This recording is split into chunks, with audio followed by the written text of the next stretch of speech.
ویدیو رو دارم میگیرم برای کسایی که گفته بودم میخوایم فوری پوستمون رو سفید و روشن و بلوری کنیم. ازتونم نمیخوام عدد خاصی رو کامنت کنی یا پیجم رو فالو کنی یا هر چیز دیگه ای. فقط کافیه تا آخرش رو ببینی و این رو بفرستی برای اون عزیز دلی که دوست داره پوستش سفید و سالم و بلوری باشه. کافیه که با همین چند تا ماده در دسترس همه توی خونه این معجزه سفیدی پوستتو درست کنی.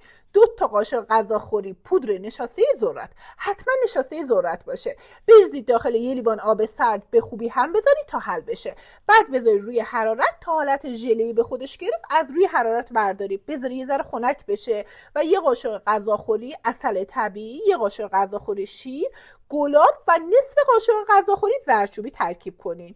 این ترکیب رو نیم ساعت بذارید روی پوست صورت تمیزتون، بعد بشورین و یه آبرسان مخصوص پوستتون استفاده کنید. پوستتون رو حسابی شفاف و روشن و بلوری میکنه. یادت نره سیوش کنی چون فراموشش میکنی. حتما برای اون دوستت که برات ارزشمنده ارسالش کنی.